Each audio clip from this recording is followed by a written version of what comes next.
Universe, I'm one behind. So today's a double dip. But that's okay, because I feel like I have a lot to say. And I wanted to say stuff yesterday. I did say stuff yesterday, which I'll tack on somewhere, I think, in the middle of all this. I'm not even sure that it wasn't something that was just in preparation to run out the door to the monkey barrel. But then, because Home Depot fucked me up with pay and other things, stress hit my life right at the wrong time, and I missed the monkey barrel entirely. That's 2 weeks in a row. Yeah, even Phoebe sniffled at that. And, yeah, fuck. But what's weird about the whole fucking thing is that it's in having done so that I realize I have a couple of overdue compliments that now feel like they're too far back to pay. There are two guys who I think are doing comedy I've never seen before. And one of them is fucking hilarious. Like, he's in his early 20s. He's the funniest thing I've seen live that I wasn't aware of. And by a lot. He's very smart in the way he presents his material. He's doing comedy I've never seen before. And I'm sure is about to be noticed. Like, he can't not be. He's killing it, as they say. And and as I think about some of his routine, he is not repeating himself night after night after night. He is throwing in a mix of what's working with newer stuff to test waters that frankly are working too. So he's very, very, very, very, very, very, very, very good, if not a great comic already. And it's impressive. It's so impressive that I want to tell him that. I think he's the only one I've seen so far doing comedy I've never seen before. And doing it to the point that it's working. A lot of comedians, frankly, are doing comedy I've never seen before. That it borderline redefines the word comedy if I throw it in for inclusion, at least in my head. To me, it's public embarrassment, number one. But, hey, like I said, this community's not about judgment. And my reaction therein is never the same in the comedy club or in the venue as I just flippantly tossed that out now. In fact, that was mean. I shouldn't have said that. But even I have fallen to the comedy curse of taking the easy dick retort because, it'll get a slight chuckle because we all kind of think it. But I'm going to quit making those remarks. And I admit to being a sucker for them. And I won't say the obvious joke that's not funny, but the obvious joke that's funny that two people, maybe even three, say almost simultaneously. I'm always one of those two or three. And there's no need for that. Because I've at least in this process come to understand the value of writing good material, or at least doing something uniquely established on what you set up and not what the room offers. Reactionary comedy, though fun, and the entire basis of improv, has its place. And I don't know that it has its place in my social circles anymore. I don't know. If you got a fucking moron in your group, though, and you got to peg them down, what are you going to do? Let the rest of the room take charge when they're not that funny? No. Peg that moron down with the proper pegging joke, and everybody gets a chuckle, and everything washes clean. At least I assume you have to wash up after that. But that's only because this guy Jojo, who's an example of a guy who I don't think is doing funny material, but's a funny motherfucker. I keep encouraging him because I like his energy, frankly. I think he just will need time to get an audience. He talks a lot about the dumb shit that 24-year-olds are going through. And at least I don't think JoJo is one of the few guys down there that I don't think is a pussy. And most of the 20-something boys are pussies these days. They're just, and by that I mean they are not effective with women. It's all self-deprecation. It's but they have been, this is what's weird. At 54, I've seen more comedy than most of the people performing have been alive. And this is true. This isn't even remotely arguable. And yet in their lives, they've seen probably at least 2 to 3 times more, if not 200 times more, porn than I have. And that's fucked up.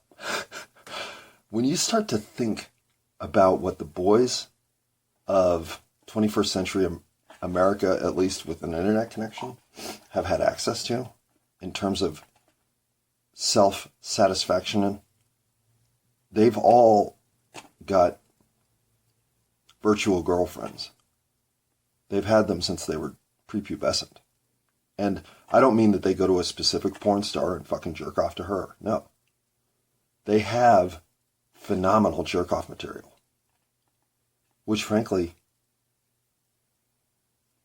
means they don't have to have a single fucking skill with the opposite sex.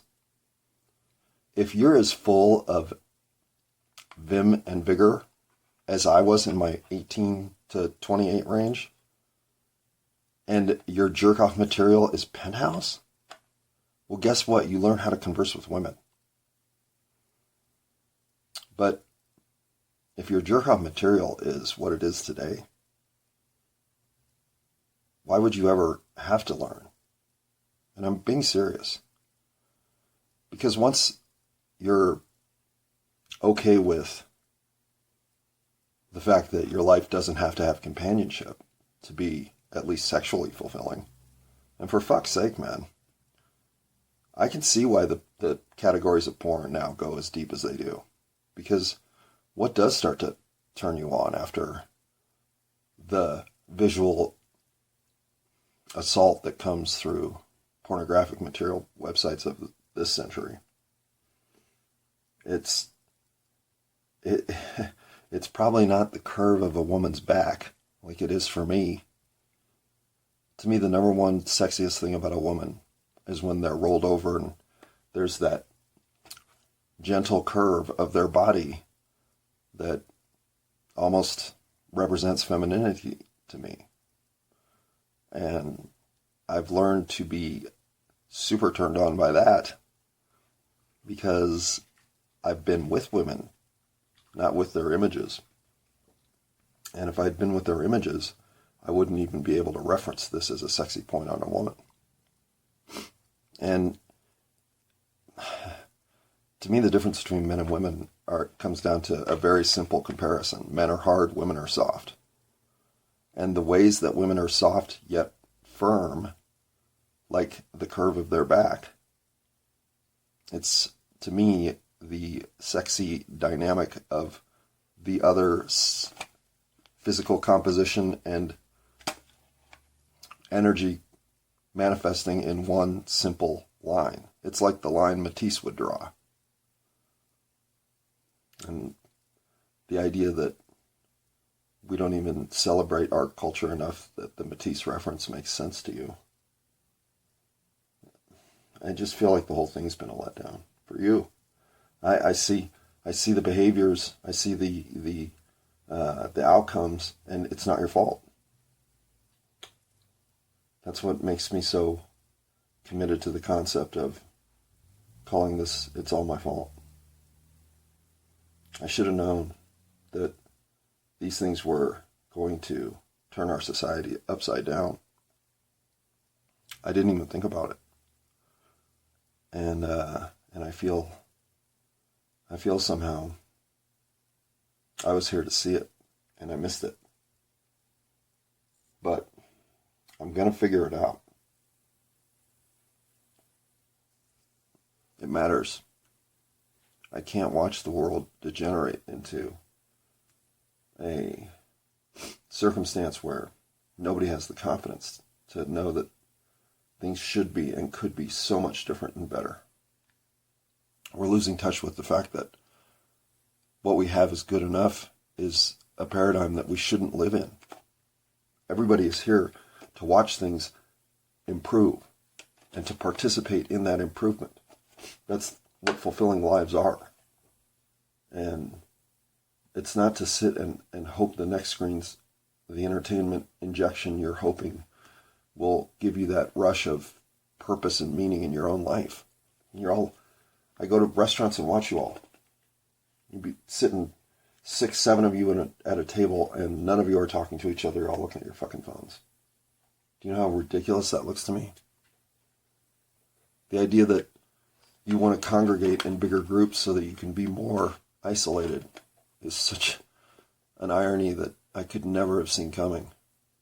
And yet, it pervades our culture at this point. It's undeniable. Just like losing touch with having to be awkward around women until you're not is part of the ritual of being a boy.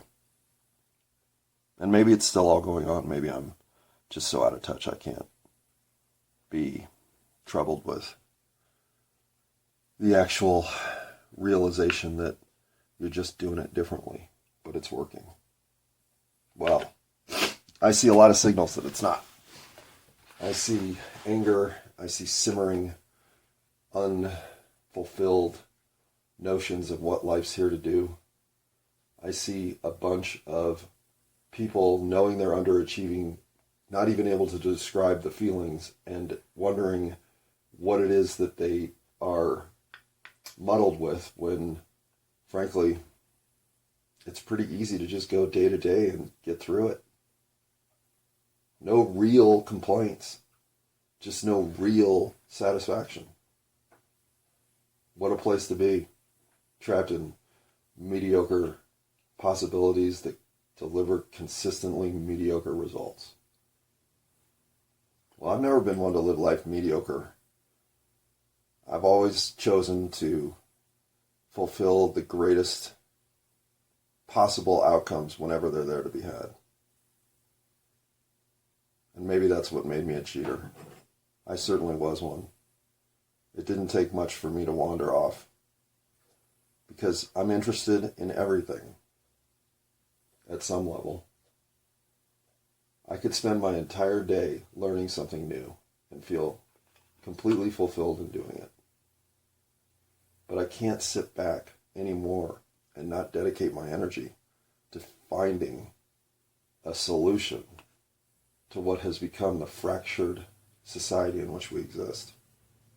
I don't believe that this isn't of someone's doing. It's too pernicious. And it's to the point where as the big lies of society start to unwind, who can we depend on to actually straighten the level playing field back into some level of fairness for all of us? What has your generation learned about anything to do with the camaraderie of the greater good? The greater good no longer even exists. We are about taking care of our fucking selves and our immediate surroundings, and that's it. You do that, it's about all you can ask for anymore. It's turned into me versus everybody else. What a fucking world. Well, I know that I can't exist without a whole lot of public opportunity to create support. And that's what I'm going to do. I'm going to prove through my own existence that the greater good means way more than the individual. It always has.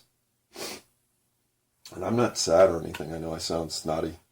I'm a little worked up, I'll admit, about how much of a letdown this seems to have engulfed the younger generation within. what monotonous lives they all have to look forward to. What simple rhythm life will turn into. Oh my God, can you imagine the routine? Ah, fucking, my arch nemesis has taken over the world. Lies and routine. That's what we're down to. Oh, this is a simulation. Fuck, man. Good counterattack, you bitches. Turn my world into one filled with this many lies and fucking corrupt, on the take motherfuckers. I hate it. I hate it. And yet, when the take is there and nobody will notice, take I did. It's a mindset. And once it's being fulfilled across the social agreements we have, like money, once you are willing to advantage that system in your favor, well, then you're a fucking diabolical motherfucker. Then you're a goddamn Dr. Evil. And if you really can disregard people at that level, then you have lost your humanity. Your humanity screams at you every time that you do something that you know is unfair, takes advantage of another person, or gives you a leg up on something that the rest of the field can't achieve because they didn't know that it was there to be had. Your disregard of your fellow human is really the only sin there is. It can express itself in multiple ways. Thou shalt not steal from another human. Thou shalt take in regard to what is abundant as necessary. So even the lines that we draw that we think are commandments of behavior toward each other are blurry. Because until corporations become people, I'm not stealing. I'm grabbing from abundance. But once corporations are people, now this is all theirs. It's not the creation of mankind's work toward product realization and goods delivery. No, it's Home Depot's shit. We lock it up at night. Don't come here. I think of the time in life before locks. I've always lived my life unlocked. I never have locked my house. And I've never really been robbed except by people I know who came and stole stuff they needed so they could go buy drugs. And that's happened twice. But I had my car broken into one time by students at a university where I worked. And that's it. Never ever lost anything else to theft besides that. And up until, 3.5, 4 years ago? It wasn't even that long, I don't think. When would be when I left King Soopers? It would probably, it is 4 years now. Anyway, the point is, as time is compressing on me, and I'm starting to realize how little there is left, I do come to see that those with huge chunks in front of them have had things stolen from them that they don't even know have been stolen. And privacy is a prime example, but that's just one of many nuanced